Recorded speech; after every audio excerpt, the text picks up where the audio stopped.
ಜೋರಾಗಿ ಧ್ವನಿಯಲ್ಲಿ ಹೇಳಿ ಜೈ ಭೀಮ್.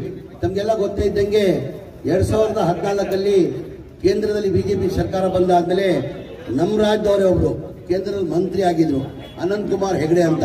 ಅವ್ರು ಏನ್ ಹೇಳಿದ್ರು, ನಾವು ಬಿಜೆಪಿ ಸರ್ಕಾರ ಬಂದಿರೋದೇ ಸಂವಿಧಾನ ಬದಲಾವಣೆ ಮಾಡಕ್ಕಂತ. ಇವತ್ತು ಬಾಬಾ ಸಾಹೇಬ್ ಅಂಬೇಡ್ಕರ್ ಸಂವಿಧಾನ ಕೊಟ್ಟಿಲ್ಲ ಅಂದ್ರೆ ನೀವು ಅಲ್ಲಿ ಕೂರಕ್ಕಾಗ್ತಾ ಇರಲಿಲ್ಲ, ನಾನು ಇಲ್ಲಿ ಮಂತ್ರಿಯಾಗಿ ನಿಲ್ಲಕ್ಕೆ ಸಾಧ್ಯ ಆಗ್ತಾ ಇರಲಿಲ್ಲ. ಬಾಬಾ ಸಾಹೇಬ್ ಅಂಬೇಡ್ಕರ್ ಸಂವಿಧಾನ ಕೊಟ್ಟಿದ್ದ ಕಾರಣಕ್ಕೆ ನೀವು ಅಲ್ಲಿ ಕೂತಿದ್ದೀರಾ, ನಾನು ಇಲ್ಲಿ ಕೂತಿದ್ದೀನಿ. ಶಾಸಕರಾಗಿ ನನ್ನ ತಮ್ಮ MLA ಆಗಿ ಅವರು ಕೂತಿದ್ದಾರೆ. ಬಾಬಾ ಸಾಹೇಬ್ ಅಂಬೇಡ್ಕರ್ ಸಂವಿಧಾನ ಕೊಟ್ಟಿಲ್ಲ ಅಂದ್ರೆ ಆಗ್ತಾ ಸಾಧ್ಯತೆ ಇತ್ತ? ಇದು ಸಮಾನ ಹಕ್ಕು ಸಿಗ್ತಾ ಇತ್ತಾ? ನಮ್ಮ ಕರ್ತವ್ಯ ಧರ್ಮ ಆಗ್ತಾ ತಾನೆ. ಜೋರಾಗಿ ಧ್ವನಿಯಲ್ಲಿ ನನ್ನ ಜೊತೆ ಜೈ ಭೀಮ್ ಅಂತ ಹೇಳ್ಬೇಕು. ಜೈ ಭೀಮ್, ಜೈ ಭೀಮ್, ಜೈ ಜೈ ಭೀಮ್.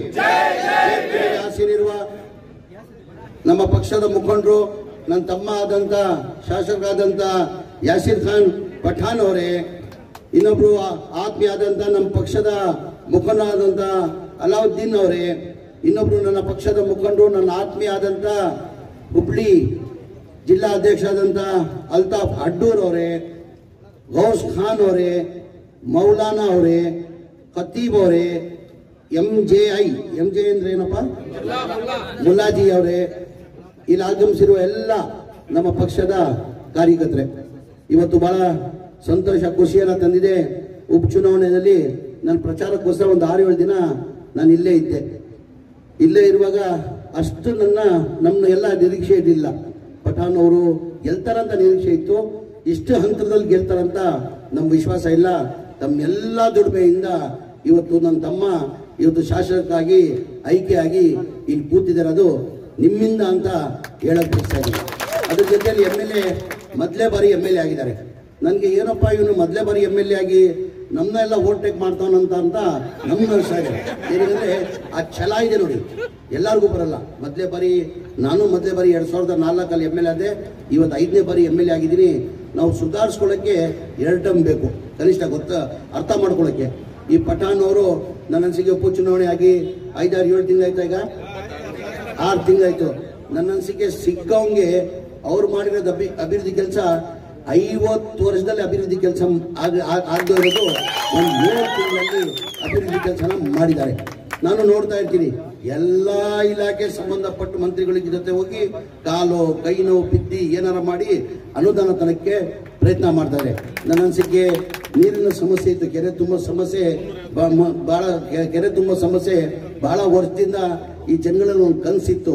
ಅದು ಪಠಾಣ್ ಅವ್ರು ಬಂದು ಬಹಳ ಇದಲ್ಲೇ ಕಡಿಮೆ ಅವಧಿಯಲ್ಲೇ ಅವ್ರ ಅವಧಿ 350 ಕೋಟಿಯನ್ನ ತಂದು ಆ ಕೆಲಸನ ಮಾಡ್ತಾರೆ. ನಾನು ನೋಡ್ತೀನಿ ಪಠಾಣ್ ಅವ್ರನ್ನ ಅಸೆಂಬ್ಲಿ ಇರುವಾಗ ಯಾವಾಗಲೂ ನಾನು ಬೆಂಗಳೂರು ಬಂದ್ರೆ ಅವ್ರ ಕಮಿಟಿ ಮೀಟಿಂಗ್ ಆದ ತಕ್ಷಣ ನಾನು ಭೇಟಿ ಮಾಡಲ್ಲ, ಹೋಗಲ್ಲ. ನಾನು ಬಂದು 2-3 ಗಂಟೆ ಕೂತ್ಕೊಂಡ್ರೆ ಹಲ್ಟೆ ಹೊಡೆಯಲ್ಲ, ಅಲ್ಲೇ ಗಲಾಟೆ ಮಾಡಿ ನನ್ಗೆ ಇಷ್ಟ ಅನುದಾನ ಬೇಕು, ಹಂಗ್ ಬೇಕು ಹಿಂಗ್ ಬೇಕು, ನನ್ನ ಹೆಚ್ಚಿನ ಸಂಖ್ಯೆಯಲ್ಲಿ ಅಲ್ಪಸಂಖ್ಯಾತರಿದ್ದಾರೆ, ಕ್ರಿಶ್ಚಿಯನ್ಸ್ ಇದ್ದಾರೆ, ಜೈನ್ಸ್ ಇದ್ದಾರೆ, ಮರಾಠಿ ಇದ್ದಾರೆ, ದಯಮಾಡಿ ನೀವು ಮಾಡ್ಬೇಕಂತ 224 ಶಾಸಕರಲ್ಲಿ ಹೆಚ್ಚಿನ ಕ್ಷೇತ್ರದ ಬಗ್ಗೆ ಕಾಲೇಜ್ ಇಟ್ಕೊಂಡು ಕೆಲಸ ಮಾಡ್ತಾರೆ. ಅಂದ್ರೆ ನಾನು ಕಂಡಂಗೆ ಪಠಾಣ್ ಅವರು ಅಂತ ಹೇಳಕ್ ಬಯಸ್ತೀನಿ. ನಾನು ಹೇಳ್ತೀನಿ, ಇಲ್ಲಪ್ಪ ನೀನು ಹೊಸದಾಗ ಆಯ್ಕೆ ಆಗಿದೆಯಾ, ಈಗ ಸ್ವಲ್ಪ ಸಮಾಧಾನ ಇತ್ತು ಅಂದ್ರೆ ಫೈಲ್ಗಳು ಇಟ್ಕೊಂಡು ಅಸೆಂಬ್ಲಿಯಲ್ಲಿ ನೋಡ್ತೀನಿ ಎಲ್ಲ ಇಲಾಖೆಯಲ್ಲಿ ಅಣ್ಣ ಅಣ್ಣ ಅಣ್ಣ ಅಣ್ಣ ಅಣ್ಣ ಅಣ್ಣ ಈ ಕೆಲಸ ಇದೆಯಾ, ನನ್ನ ಕ್ಷೇತ್ರದ್ದು ಆ ಕೆಲಸ ಇದೆಯಾ ಅಂತ ಸಂಬಂಧಪಟ್ಟ ಎಲ್ಲ ಮಂತ್ರಿಗಳು ಹೋಗ್ತಾರೆ. ಹೋದ ಅಸೆಂಬ್ಲಿಯಲ್ಲಿ ನಾನು ಹೇಳಿದೆ, ಪಠಾಣ್ ಅವರೇ ಈಗ ತಾನೇ ನೀನು ಗೆದ್ದಿದ್ಯಾ, ಒಂದೇ ಸತಿ ಎಲ್ಲ ಕೆಲಸ ಮಾಡಕ್ ಸಾಧ್ಯ ಆಗಲ್ಲ, ಸ್ವಲ್ಪ ತಾಳ್ಮೆಯಲ್ಲಿ ಆರಾಮಾಗಿರ್ಲಿ, ಏನ್ ಒಂದು PO ತಿರ್ಗಂಡು ಕೆಲಸ ಮಾಡ್ತಾ ಇದೆಯಲ್ಲ ನೀನು ಅಂತ ಹೋದ ಅಸೆಂಬ್ಲಿಯಲ್ಲಿ ಹೇಳಿದೆ. ಅವ್ರು ನನ್ನ ಪಕ್ಕದಲ್ಲಿ ಕೂತ್ಕೊಂಡು ಒಂದು ಮಾತನ್ನ ಅಂದ್ರು, ಇಲ್ಲ ಸರ್ ನಾನು 2000 ಹೋದ ಸತಿ ನಾನು ಸೋತಿದೆ, ಈ ಬಾರಿ ಗೆಲ್ತೀನಂತ ನಾನು ನಿರೀಕ್ಷೆ ಇಟ್ಟಿರಲಿಲ್ಲ, ಜನ ನನ್ನ ಗೆಲ್ಸಿ MLA ಮಾಡಿದ್ದಾರೆ, ಅವ್ರು ನನ್ನ ಕೊನೆ ರಕ್ತ ಕೊಟ್ಟವ್ರಿಗೆ ಸಾಧ್ಯ ನನ್ನ ತಾಲೂಕು ಕೆಲಸ ನನ್ನ ಜನಗಳಿಗೆ ಯಾವ ಕೆಲಸ ಆಗಿಲ್ಲ, ಆ ಋಣ ನಾನು ತೀರಿಸ್ಬೇಕಂತ ಆ ಭಾವನೆ ಅವರಲ್ಲಿ ಇದೆ. ತಮ್ಮೆಲ್ಲ ಗೊತ್ತಿದ್ದಂಗೆ ಮುಂದಿನ ದಿನ ಅಲ್ಲಿ ನನ್ನ ಅನಿಸಿಕೆ ತಾವೇ ನೋಡ್ತಾ ಇದ್ದೀರಾ, ಈಚೀಚೆಗೆ ಆ ಥರದ ಅಭಿವೃದ್ಧಿ 7 ತಿಂಗಳಲ್ಲಿ ಮಾಧ್ಯಮ ಸ್ನೇಹಿತರು ಇದ್ದಾರೆ. ಮಾಧ್ಯಮ ಸ್ನೇಹಿತರು ಯಾವತ್ತನ ಈ ಥರ ಕೆಲಸಗಳು ನಡೀತಾ ಇತ್ತಾ? ನಾನು ಬಂದು ಕೇಳ್ತಾರೆ, ಏನಾರ ಮಾಡಿ ಸ್ಲಮ್ ಬೋರ್ಡಲ್ಲಿ ಮನೆಗಳು ಕೊಡಿ ಅಂತಾರೆ. ನಾನು ಹೊಸ ಟಾರ್ಗೆಟ್ ಇಲ್ಲಪ್ಪ, ಬಡವರ್ಷ ಹೊಸ ಟಾರ್ಗೆಟ್ ಬರ್ತದೆ, ಅವಾಗ ಟಾರ್ಗೆಟ್ ಕೊಡ್ತೀರಂತ ನನಗೊಂಥರ ಆಶ್ಚರ್ಯ ಆಯಿತು. ಏನಕ್ಕಂದ್ರೆ ಈ ಜಿಲ್ಲೆಯಲ್ಲೇ ಬಸವರಾಜ ಬೊಮ್ಮಾಯಿ ಅವರು ಈ ಜಿಲ್ಲೆಯಿಂದಾನೇ ಮುಖ್ಯಮಂತ್ರಿ ಆಗಿದ್ರು. ನಾನೇನು ತಿಳ್ಕೊಂಡೆ, ಹೆಚ್ಚಿನ ಎಲ್ಲಾ ಇಲಾಖೆಯದ್ದು ಹೆಚ್ಚಿನ ಅನುದಾನ ಇಲ್ಲಿ ಕೊಟ್ಟಿರಬಹುದು ಅಂತ ನಾನು ಭಾವಿಸ್ತಾ ಇದ್ದೆ. ಆಮೇಲೆ ಪಠಾಣ್ ಅವ್ರು ಹೇಳಿದ್ಮೇಲೆ ನನ್ನ ಅನ್ಸಿಗೆ 2 ವರ್ಷ ಮುಖ್ಯಮಂತ್ರಿ ಆಗಿ ಅವ್ರ ತಾಲೂಕ್ ಜನಕ್ಕೆ ಮಾಡಿಲ್ಲ ಅಂದ್ರೆ ಬೇರೆ ಕಡೆ ಏನ್ ಕೆಲಸ ಮಾಡಿದ್ರು ಅಂತ ನನಗಂತೂ ಗೊತ್ತಾಗ್ತಾ ಇಲ್ಲ. ತಮಗೆಲ್ಲ ಗೊತ್ತೇ ಇದ್ದಂಗೆ ಹಿಂದಿನ ಸರ್ಕಾರದಲ್ಲಿ ಸಿದ್ದರಾಮಯ್ಯ ಅವರು ಮುಖ್ಯಮಂತ್ರಿ ಇರುವಾಗ 1,80,253 ಮನೆಗಳು ಸ್ಯಾಂಕ್ಷನ್ ಮಾಡಿದ್ರು. ಯಾವಾಗ ಹಿಂದಿನ ಸರ್ಕಾರದಲ್ಲಿ ಸಿದ್ದರಾಮಯ್ಯ ಮುಖ್ಯಮಂತ್ರಿ ಇರುವಾಗ ಸ್ಲಮ್ ಬೋರ್ಡ್ಗೆ ಸ್ಯಾಂಕ್ಷನ್ ಮಾಡಿದ್ರು. ಅದಾದ್ಮೇಲೆ ಸಮ್ಮಿಶ್ರ ಸರ್ಕಾರ ಬಂತು, ಒಂದು ಮನೆನೂ ಸ್ಯಾಂಕ್ಷನ್ ಮಾಡಿಲ್ಲ. ಬಿಜೆಪಿ ಸರ್ಕಾರ 4 ವರ್ಷ ಆಯ್ತು, ಒಂದು ಮನೆನೂ ಸ್ಯಾಂಕ್ಷನ್ ಮಾಡಿಲ್ಲ, ಒಂದು ಮನೆನೂ ಕೊಡೋಕೆ ಸಾಧ್ಯ ಆಗಿಲ್ಲ. ಕಾರಣ ಅಂದ್ರೆ ಒಂದು ಮನೆ ಕಟ್ಟಬೇಕಾದ್ರೆ 7.5 ಲಕ್ಷ ರೂಪಾಯಿ ಆಗ್ತದೆ. 7.5 ಲಕ್ಷದಲ್ಲಿ ಕೇಂದ್ರ ಸರ್ಕಾರದಿಂದ 1.5 ಲಕ್ಷ ಸಬ್ಸಿಡಿ ಕೊಡ್ತಾರೆ. ಪ್ರಧಾನ ಮಂತ್ರಿ ಆವಾಸ್ ಯೋಜನಾ ಅಂತ ಹೇಳ್ಬಿಟ್ಟು 1.5 ಲಕ್ಷ ಸಬ್ಸಿಡಿ ಕೊಡ್ತಾರೆ. ಆ ಬಡವ್ರ ಮನೆ ಕಟ್ಟಕ್ಕೆ 18% GST ಹಾಕಿ 1,32,000 ರೂಪಾಯಿ ವಾಪಸ್ ತಗೊಂತವ್ರೆ. ನಾಮಕೆ ವ್ಯವಸ್ಥೆ ಅಂತ ಕೊಡ್ತಾರೆ.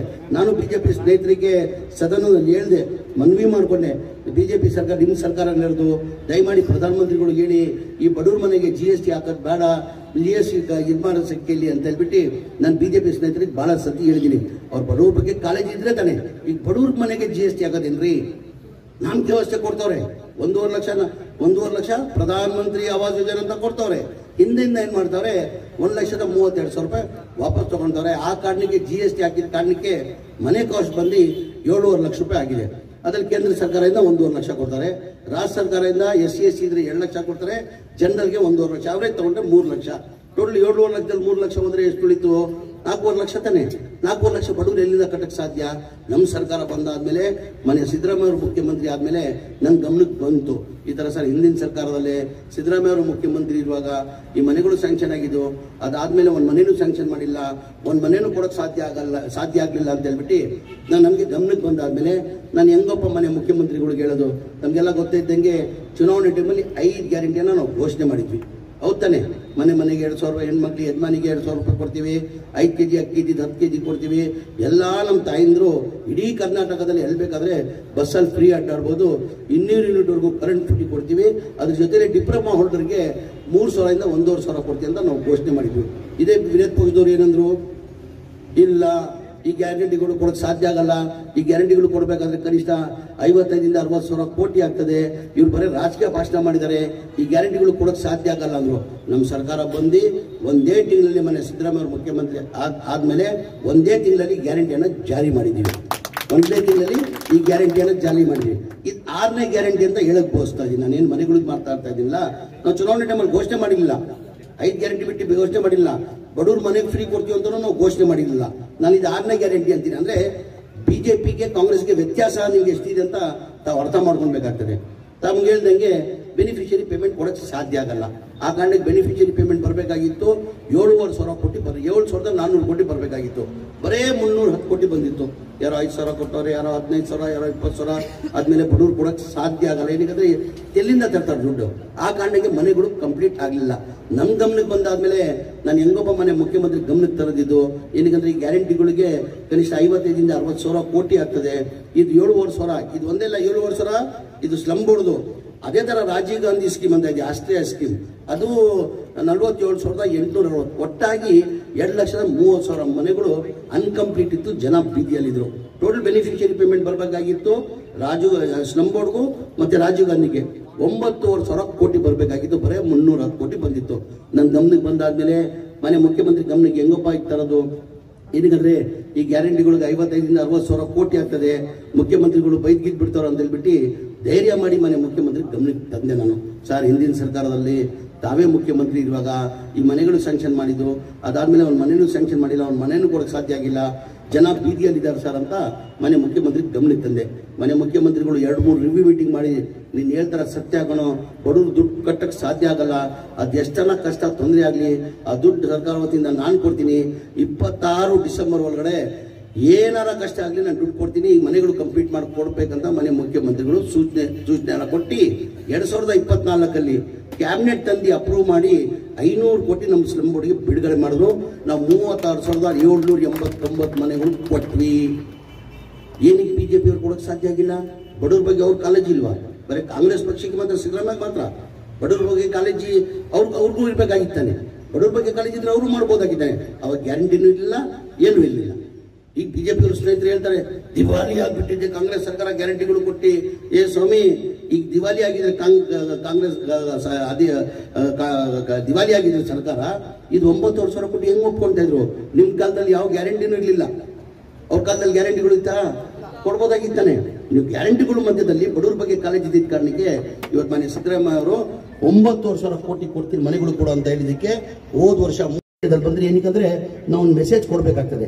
ಈ ರಾಜ್ಯಕ್ಕಿಲ್ಲ, ಬೇರೆ ರಾಜ್ಯಕ್ಕೂ ಮೆಸೇಜ್ ಹೋಗ್ಬೇಕು. ನಾನು ಅದಕ್ಕೆ ಅಂತ ಹೇಳ್ಬಿಟ್ಟು ನಾನು ಕನಿಷ್ಠ ಒಂದು 5 ರಿಂದ 6 ಲಕ್ಷ ಜನ ಸೇರಿಸಿ ಒಂದು ಮೆಸೇಜ್ ಕೊಡಬೇಕು. ಇಡೀ ದೇಶಕ್ಕೆ ಒಂದು ಮೆಸೇಜ್ ಹೋಗ್ಬೇಕು. ನೋಡ್ರಿ, ಬಡವ್ರ ಬಗ್ಗೆ ಕಾಂಗ್ರೆಸ್ ಸರ್ಕಾರದಲ್ಲಿ ಹಿಂಗೆ ಫ್ರೀ ಮನೆಗಳು ಕೊಟ್ಟರು ಅಂದ್ರೆ ಅವರು ಏನೋ ಸ್ಕೀಮ್ ತಂದಿದ್ರೆ ಬಡವ್ರಿಗೆ ಅನುಕೂಲ ಆದರೆ ಆ ಪುಣ್ಯ ನೀವು ಕಟ್ಕೊಳ್ತೀರಾ. ದಯಮಾಡಿ ಆ 29ನೇ ತಾರೀಕು ಕಾರ್ಯಕ್ರಮಕ್ಕೆ ತಾವೆಲ್ಲ ಹೆಚ್ಚಿನ ಸಂಖ್ಯೆಯಲ್ಲಿ ಬರಬೇಕಂತ ಹೇಳ್ತಾ, ನಾನು ಪಠಾಣ್ಗೆ ದಯಮಾಡಿ ನಿಮ್ಮಲ್ಲಿ ಪಠಾಣಿಂದ ಹೆಚ್ಚಾಗಿ ಕೇಳಲ್ಲ. ಅವನು ನಮ್ಮ ಪಠಾಣಲ್ಲಿ ಏನಾಗ್ತದೆ ಹೇಳೋದು ಕಷ್ಟ, ಏನಾಗ್ಬೇಕು ಆಗ್ಲೇಬೇಕು, ಅದು ಕೇಳಲ್ಲ. ನಿನ್ ಕೇಳ್ತಾನೆ ಸ್ವಲ್ಪ ತಾಳ್ಮೆ ಇದೆ, ಕೇಳಿ ಕೊಡ್ತಾ ಇದ್ದೀನಿ. ಅವ್ನು ಕೇಳೋಷ್ಟು ಅನುದಾನ ನಾನು ಕೊಡ್ತಾ ಇದ್ದೀನಿ. ನನ್ನ ಹಂಚಿಕೆ ಅಲ್ಪಸಂಖ್ಯಾತರು ಕಾಲಿನಿದು 20 ಕೋಟಿಯನ್ನು ಕೊಟ್ಟಿದ್ದೀನಿ ನಾನು. ಇಲ್ಲ, 20 ಕೊಟ್ಟಿದ್ದೀನಿ, 20 ಕೊಡ್ತೀನಪ್ಪ. ಇದಕ್ಕಿಂತ ಹೆಚ್ಚಾಗಿಲ್ಲ ಪಾಪ. ಈ ಜನ ಮತ ಅವರ ಕ್ಷೇತ್ರದ ಜನ ನಿರೀಕ್ಷೆ ಇಟ್ಕೊಂಡು ಆಗ್ಲಿಲ್ಲ ಪಾಪ. 50 ವರ್ಷದಿಂದ ಏನು ಕೆಲಸ ಮಾಡಿ ಆಗ್ಲಿಲ್ಲ, ಆ ಕೆಲಸನ ಮಾಡಿದ್ದಾರೆ. ಆಗ್ಲಿಲ್ಲ, ನೀನು ಮಾಡ್ಕೊಂಡು ಬರ್ತಾ ಇದ್ದೀರ ತಾವು. ನಾನು 20 ಕೋಟಿ ಕೊಟ್ಟಿದ್ದೀನಿ, ಇನ್ನೊಂದು 10 ಕೋಟಿ ವರ್ಷದಲ್ಲಿ ಕೊಡ್ತೀನಿ, 30 ಕೋಟಿ ಆಗ್ತದೆ. ಆಮೇಲೆ ಮನೆಗಳು, ಮನೆ ಮುಖ್ಯಮಂತ್ರಿಗಳು ಏನಂದ್ರು ಟಾರ್ಗೆಟ್ ಕೊಡ್ತಾರೆ. ತಮಗೆಲ್ಲ ಗೊತ್ತಿದ್ದಂಗೆ ಹಿಂದಿನ ಸರ್ಕಾರದ ULB ಅವರೇ ಮನೆ ಕಟ್ಕೊಡೋ ತಮಗೆಲ್ಲ ಗೊತ್ತಿರೋದೇ ವಿಚಾರ. ULB ಸ್ಕೀಮಲ್ಲಿ ಸಿದ್ದರಾಮಯ್ಯ ಮುಖ್ಯಮಂತ್ರಿ ಇರುವಾಗ ಪ್ರತಿ ವರ್ಷ 3 ಲಕ್ಷ ಟಾರ್ಗೆಟ್ ಕೊಡ್ತಾ ಇದ್ರು. 2013ರಿಂದ 2018ವರೆಗೂ 3 ಲಕ್ಷ ಪ್ರತಿ ವರ್ಷ ಕೊಡ್ತಾ ಇದ್ರು. ಅಂದ್ರೆ ಸಿದ್ದರಾಮಯ್ಯ ಅವರ ಅವಧಿಯಲ್ಲಿ 2013ರಿಂದ 2018ವರೆಗೂ 14,53,000 ಮನೆಗಳು ಕೊಟ್ಟಿದ್ರು. ಎಷ್ಟು? 14,53,000 ಮನೆಗಳು ಕೊಟ್ಟಿದ್ದು. ಅದಾದ್ಮೇಲೆ ಒಂದು ಮನೆನೂ ಸ್ಯಾಂಕ್ಷನ್ ಮಾಡಿಲ್ಲ. ಮೊನ್ನೆ ಮುಖ್ಯಮಂತ್ರಿ ಗಮನಕ್ಕೆ ತಂದೆ, ಸರ್ ಹಿಂದೆ ಸರ್ಕಾರದಲ್ಲಿ ತಾವೇ ಇದು ಟಾರ್ಗೆಟ್ ಕೊಟ್ಟಿದ್ದು, ಅದಾದ್ಮೇಲೆ ಒಂದು ಮನೆ ಕೊಟ್ಟಿಲ್ಲ. ಜನ ಬೇಡಿಕೆ ಜಾಸ್ತಿ ಇದೆ, ಎಲ್ಲ ತಾಲೂಕಿಂದಲೂ ಬೇಡಿಕೆ ಇದೆ. ದಯಮಾಡಿ ವರ್ಷ ಬಜೆಟ್ ಅಲ್ಲಿ ಕೊಡಲೇಬೇಕಾಗ್ತದೆ ಅಂತ ಮನೆ ಮುಖ್ಯಮಂತ್ರಿದು ನಾನು ಕೇಳ್ಕೊಂಡೆ. ಮನೆ ಮುಖ್ಯಮಂತ್ರಿಗಳು ಏನಂದ್ರು, ಆನ್ಗೋಯಿಂಗ್ 9.5 ಲಕ್ಷ ಮನೆಗಳು ಕೆಲಸ ನಡೀತಾ ಇದೆ, ಇದು ಕಂಪ್ಲೀಟ್ ಮಾಡಿಬಿಡೋಕನೋ. ಬರೋ ವರ್ಷ ಏನು 1,20,000 ನಾವು ಕೊಡ್ತೀವಿ, 1,20,000ದಲ್ಲಿ ಪಾಪ ಏನು ಮಾಡೋಕ್ಕೆ ಸಾಧ್ಯ ಆಗಲ್ಲ. ಮನೆ ಮುಖ್ಯಮಂತ್ರಿ ಗಮನದಲ್ಲಿ ಅವರು 4 ಲಕ್ಷ ಮಾಡಬೇಕಂತ ತೀರ್ಮಾನ ಮಾಡಿದ್ದಾರೆ. 4 ಲಕ್ಷ, ಏನು 1,20,000 ಇದೆ, ಅದಕ್ಕೆ 4 ಲಕ್ಷ ಅಂದರೆ SC STಗೆ 4 ಲಕ್ಷ, ಜನರಲ್ಗೆ 3.5 ಲಕ್ಷ ಕೊಡಬೇಕು. ಆಮೇಲೆ ಟಾರ್ಗೆಟ್ ಬರೋ ವರ್ಷ ಟಾರ್ಗೆಟ್ ಕೊಡ್ತಾರೆ. ಆ ಟಾರ್ಗೆಟ್ ಕೊಟ್ಟರೆ ಯಾರಿಗೂ ಬೇರೆಯವ್ರು ಕೊಡಲ್ಲ, ನಿನ್ಗೆ ಮಾತ್ರ ನೀನು ಕೇಳಿ ಸ್ವಲ್ಪ ಮಾಡೋಕೆ ಕೊಡ್ತೀರಪ್ಪ. 1-2 ತಿಂಗಳು ತಾಳ್ಮೆ ಸಮಾಧಾನ ಇರೋಕ್ಕೆ, 2 ತಿಂಗಳು ಸಮಾಧಾನ ಆಗಿರಿ. ಈಗ 1,20,000ದಲ್ಲಿ ಏನೂ ಆಗಲ್ಲ ಸರ್. ಅಟ್ಲೀಸ್ಟ್ 4 ಲಕ್ಷ ಬಂದರೆ ಅವ್ರು ಏನೋ ಒಂದು ಮಾಡ್ಕೊಳ್ಬೋದು. ಆ ಹಿನ್ನೆಲೆಯಲ್ಲಿ ಬರೋ ವರ್ಷ ಮನೆ ಮುಖ್ಯಮಂತ್ರಿಗಳು ಮಾಡಿಕೊಟ್ಟಿದ್ದಾರೆ, ಟಾರ್ಗೆಟ್ ಕೊಡ್ತಾರೆ. ಆ ಟಾರ್ಗೆಟ್ ಕೊಟ್ಟರೆ ಯಾವ ತಾಲೂಕು ಮೊದಲೇ ಕೊಡಲ್ಲಪ್ಪ, ನಿನ್ಗೆ ಮಾತ್ರ ಮೊದಲೇ ಕೊಡ್ತೀನಿ ಅಂತ ಹೇಳ್ತಾ, ನಾನು ಅಲ್ಪಸಂಖ್ಯಾತರ ಅನುದಾನದಲ್ಲಿ ಏನು ಬೇಕು ಕೊಡ್ತೀನಿ. ಮೊನ್ನೆ ನೋಡಿ ಒಪ್ಪಬಾರ್ದು, ನಮ್ಮದು ಇಡೀ ರಾಜ್ಯದಲ್ಲಿ ನನಗೆ 70 ಕೋಟಿ ಇದೆ ರೀ. ಎಷ್ಟಿದೆ? 70 ಕೋಟಿ ಇಡೀ ರಾಜ್ಯಕ್ಕೆ ನಾನು ಕೊಡಬೇಕು. ಎಲ್ಲ ಮದ್ರಸೆಗಳು ಕೊಡಬೇಕು, ಮಸೀದಿಗೆ ಕೊಡಬೇಕು, ಸ್ಕೂಲ್ಗಳು ಕೊಡಬೇಕು, ಎಲ್ಲದಕ್ಕೆ ಕೂಡ 70 ಕೋಟಿ ಇದೆ. ಎಲ್ಲರಿಗೂ ಹಂಚ್ಬೇಕು ತಾನೆ. ನಾನು 224 ಅಂಚಿಗೂ ಹಂಚಬೇಕು. ಈ ಪಠಾಣ್ ಸಾಹೇಬರು ಬಂದ್ಬಿಟ್ಟು ನನಗೆ ಅದೆಲ್ಲ ನನಗೆ ಗೊತ್ತಿಲ್ಲ, 20 ಕೋಟಿ ಒಪ್ಪಿಕೊಡಲ್ಲಿ ನನಗೆ ಕೊಡಿರ್ತಾರೆ. ಬೇರೆಯವ್ರು ಎಲ್ಲ ಹೋಗ್ಬೇಕು ಹಂಗಿಂಗಂತ ಸಮಾಧಾನ ಮಾಡಿ, ಈ ವರ್ಷ ಸ್ವಲ್ಪ ಜಾಸ್ತಿ ನನ್ನ ಕಮಿಟ್ಮೆಂಟ್ ಇತ್ತಪ್ಪ, ನಾನು ಬೇರೆ ಕಡೆನೂ ಕೊಡಬೇಕಾಗ್ತದೆ, ನಿನ್ಗಿಲ್ಲ ಅನ್ನೋಂಗಿಲ್ಲ, ನಾನು ನಿನ್ಗೆ 7 ಕೋಟಿನೋ 8 ಕೋಟಿ ಕೊಡ್ತೀನಿ ಅಂತ ಆಯಿತು. ಇನ್ನೊಂದು 50 ವರ್ಷ ಜಾಸ್ತಿನೂ ಕೊಡ್ತೀನಿ, ಹೋಗಪ್ಪ. ನಾನು ಇದು ಮಾಡಬೇಡ, ಟೆನ್ಷನ್ ಕೊಡ್ಬೇಡ. 7 ಕೋಟಿನೋ 8 ಕೋಟಿ ಹೇಳಿದ್ದೀನಿ. ಅದು 8 ಕೋಟಿ ಅಂತ ಹೇಳಿದ್ದೀನಿ, 8 ಕೋಟಿ ಕೊಡ್ತೀನಿ ಬರೋ ದಿನದಲ್ಲಿ. ಈಗ ನಮ್ಮ ಬಜೆಟ್ ಇದ್ದಿದ್ದು ತಮಗೆಲ್ಲ ಗೊತ್ತಿದ್ದಂಗೆ ಅಲ್ಪಸಂಖ್ಯಾತರ ಬಜೆಟ್ ಇದ್ದಿದ್ದೆ ಮುಂಚೆ ಸಿದ್ದರಾಮಯ್ಯ ಹಿಂದಿನ ಸರ್ಕಾರದಲ್ಲಿ ಸಿದ್ದರಾಮಯ್ಯ ಇರುವಾಗ 420 ಕೋಟಿ ಇತ್ತು. ಯಾವಾಗ? ಹಿಂದೆ 2013ಕ್ಕಿಂತ ಮುಂಚೆ 420 ಕೋಟಿ ಇತ್ತು. ಮನೆ ಸಿದ್ದರಾಮಯ್ಯ ಅವರು ಮುಖ್ಯಮಂತ್ರಿ ಆದಮೇಲೆ 2013ರಲ್ಲಿ ಅದಕ್ಕೆ 3,200 ಕೋಟಿ ತಂದರು. ಎಷ್ಟು? 3,400 ಕೋಟಿಯಲ್ಲಿ 55 ವರ್ಷದಲ್ಲಿ 400 ಕೋಟಿ ಇದ್ದಿದ್ದು. ಒಂದೇ ಸತಿ ಮನೆ ಸಿದ್ದರಾಮಯ್ಯ ಅವರು 3,200 ಕೋಟಿ ಮಾಡಿದ್ರು. ಸಮ್ಮಿಶ್ರ ಸರ್ಕಾರ ಬಂತು, ಕುಮಾರಸ್ವಾಮಿ ಅವರು ಸಮ್ಮಿಶ್ರ ಸರ್ಕಾರದಲ್ಲಿ 39 ಸೀಟ್ ಗೆದ್ದು, ನಾವು 80 ಗೆದ್ದು ಬಿಜೆಪಿಗೆ ದೂರ ಇಡಬೇಕಂತ ಅವ್ರನ್ನ ಮುಖ್ಯಮಂತ್ರಿ ಮಾಡಿದ್ವಿ. ಆ 3,200 ಕೋಟಿದಲ್ಲಿ 850 ಕೋಟಿ ಕುಮಾರಸ್ವಾಮಿ ಕಡಿಮೆ ಮಾಡಿಬಿಟ್ರು. ಅದಾದಮೇಲೆ ಬಿಜೆಪಿ ಸರ್ಕಾರದಲ್ಲಿ 4 ವರ್ಷದಲ್ಲಿ 3,200 ಕೋಟಿ ಇದ್ದಿದ್ದು 800 ಕೋಟಿಗೆ ತಂದಿಟ್ಬಿಟ್ಟಿದ್ರು. ಎಲ್ಲ ಸ್ಕಾಲರ್ಶಿಪ್ಪನ್ನು ಬಿಜೆಪಿಯವರು ರದ್ದು ಮಾಡಿದರು. ತಿರ್ಗಾ ಮನೆ ಸಿದ್ದರಾಮಯ್ಯ ಅವರು ಮುಖ್ಯಮಂತ್ರಿ ಆದಮೇಲೆ ಇವತ್ತು ಅಲ್ಪಸಂಖ್ಯಾತರ ಬಜೆಟ್ 4,500 ಕೋಟಿ ಕೊಟ್ಟಿದ್ದಾರೆ. ಎಷ್ಟು ಕೊಟ್ಟಿದ್ದಾರೆ? 4,500 ಕೋಟಿ ಕೊಟ್ಟಿದ್ದಾರೆ. ಬರೋ ವರ್ಷ ಇನ್ನೂ ಹೆಚ್ಚಿನ ಅನುದಾನ ಮನೆ ಮುಖ್ಯಮಂತ್ರಿಗಳು ಕೊಡ್ತಾರಂತ ವಿಶ್ವಾಸ ಇಟ್ಟು ಪಠಾಣ್ ಅವರು ಭಾಳ ಇದಲ್ಲಿದ್ದಾರೆ. ನನ್ನ ಕ್ಷೇತ್ರದಲ್ಲಿ ತಾಲೂಕು ಮತದಾರನ ಕೆಲಸ ಮಾಡಬೇಕಂತ ಅವ್ರು ಏನು ಇದಲ್ಲಿದ್ದಾರೆ, ಏನು ಹುಮ್ಮಸ್ಸಲ್ಲಿದ್ದಾರೆ. ಆ ಹುಮ್ಮಸ್ಸನ್ನು ನಾವು ನಿಮ್ಮ ಜೊತೆ ಇರ್ತೀವಿ, ಒಳ್ಳೆ ಕೆಲಸ ಮಾಡುವೇನೋ. ಈಗೇನು ಮೊನ್ನೆ ಚುನಾವಣೆಯಲ್ಲಿ ಏನು ಪಠಾಣ್ಗೆ ಅವಾಗ ಅದೇ ಹೇಳಿದ್ರು, ಮೊದಲೇ ಬಾರಿ ನಾವು ಗೆದ್ಬಿಡ್ತೀವಿ, ಮೊದಲೇ ಬಾರಿ ಗೆದ್ಬಿಡ್ತೀವಿ. ಎರಡನೇ ಬಾರಿ ಎಲ್ಲ ಭಾಳ ಕಷ್ಟ. ಏನಕ್ಕಂದರೆ ಮೊದಲೇ ಬಾರಿ ಏನಾಗಿದೆ, ಜನ ಬದಲಾವಣೆಯನ್ನು ಬಯಸ್ತಾರೆ, ಹೊಸ ಮುಖನೂ ಕೇಳ್ತಾರೆ. ಅಷ್ಟು ವರ್ಷ ಇದ್ರು ಒಂದು ಹೊಸ ಮುಖ ನೋಡುವ ಅಂತ ಜನ ಬದಲಾವಣೆ ಬಯಸ್ತಾರೆ. ಎರಡನೇ ಬಾರಿ ಇದೆಯಲ್ಲ, ನಾವು ಜನ ಕೆಲಸ ಮಾತ್ರ ನಮ್ಮ ಕೈ ಹಿಡಿಯೋದು. ಕೆಲಸ ನೀನು ಮಾಡಿಬಿಡಿ, ನೀನು ಜನಗಳ ಮಧ್ಯದಲ್ಲಿ ಇದ್ಬಿಡು. ಅವ್ರು 1,000 ಕೋಟಿ ತಂದಾಗಲಿ ಯಾರು ಏನು ಅಲ್ಲಾಡ್ಸೋಕ್ಕಾಗಲ್ಲ. ಅದಕ್ಕೆ ಚಾಮರಾಜಪೇಟೆ ಉದಾಹರಣೆ ನಾನು ಇವತ್ತು ಚಾಮರಾಜಪೇಟೆಯಲ್ಲಿ ಯಾರೂ ರಿಪೀಟ್ ಆಗಲಿಲ್ಲ. ಒಂದು ಸತಿ ಗೆದ್ರೆ ಒಂದು ಸತಿ ಗೆಲ್ತಾ ಇಲ್ಲ. ನಾನು ಇವತ್ತು 5 ಬಾರಿ ಗೆದ್ದಿದ್ದೀನಿ. 5 ಬಾರಿ ಗೆಲ್ಲಕ್ಕಿಂತ ಹೆಚ್ಚಾಗಿ ಪ್ರತಿ ಸಲ ನಾನು ಲೀಡ್ ನೋಡು ಪಠಾಣ್. ಏನಕ್ಕೆ ಮಾತಾಡ ಹೇಳ್ತಾ ಇದ್ದೀನಿ, ಜನಗಳ ಮಧ್ಯದಲ್ಲಿ ಒಳ್ಳೆ ಕೆಲಸ ಮಾಡಿದ್ರೆ ಜನ ಯಾವ ಕಾರಣಕ್ಕೆ ಕೈ ಬಿಡಲ್ಲ. ಪ್ರೀತಿಯಿಂದ ವಿಶ್ವಾಸದ ಇವತ್ತು ನಾವು ಏನಿದ್ರು ಇವತ್ತು ನಾನು ಮಂತ್ರಿಯಾಗಿರ್ಬೋದು. ನಾನು ಮಂತ್ರಿ ಜಮೀರ್ ಅಹಮದ್ ಖಾನ್ ನಿನ್ನ ಪಾಪ ನೀನು ಆತ್ಮೀಯ ನೀನು ಅಂತ ಹೇಳ್ಬಿಟ್ಟು ರಾಹುಲ್ ಗಾಂಧಿ ಸಿದ್ದರಾಮಯ್ಯ ಅವರು ನನ್ನ ಮಂತ್ರಿ ಮಾಡಿಲ್ಲ. ನನ್ನ ಅಲ್ಪಸಂಖ್ಯಾತರ ಕೋಟೆದಲ್ಲಿ ನನ್ನ ಮಂತ್ರಿ ಮಾಡಿರೋದು. ಅದನ್ನೇ ಜನ ಯಾವತ್ತೂ ಪ್ರೀತಿ ಮಾಡಿಲ್ಲ. ಈಗ ನಾನು ಜನಗಳ ಮಧ್ಯದಲ್ಲಿ ನನ್ನ ಕ್ಷೇತ್ರದಲ್ಲಿ ಲೀಡ್ ನಾನು ಹೇಳ್ತೀನಿ. ನಾನು ಎಲ್ಲದು ಯಾವುದು ದೇವ್ರ ಇದ್ದಿದ್ದ ನಾನು 5 ಬಾರಿ ಗೆದ್ಕೊಂಡು ಬಂದಿದ್ದೀನಿ. ಒಂದು ಸತಿ ಬಿಟ್ಟು 2ನೇ ಬಾರಿ ಎಲ್ಲೂ ಇತಿಹಾಸ ಗೆದ್ದಿಲ್ಲ ಚಾಮರಾಜಪೇಟೆಯಲ್ಲಿ. ನಾನು 5 ಬಾರಿ ಗೆದ್ದಿದ್ದೀನಿ. ಮೊದಲೇ ಚುನಾವಣೆ 2005 1900 ಲೀಡಲ್ಲಿ ಗೆದ್ದೆ ನಾನು. ಎಷ್ಟು ಭಾಳ ಕಡಿಮೆ ಅಂತಂದ್ರೆ ಗೆದ್ದೆ ನಾನು. ತಿರ್ಗಾ ಆಮೇಲೆ 2008 ಚುನಾವಣೆ ಬಂತು, ಸೀದಾ 20,000 ಲೀಡ್ ಆಯಿತು. 2013 ಚುನಾವಣೆ ಬಂತು, 39,000 ಲೀಡ್ ಆಯಿತು.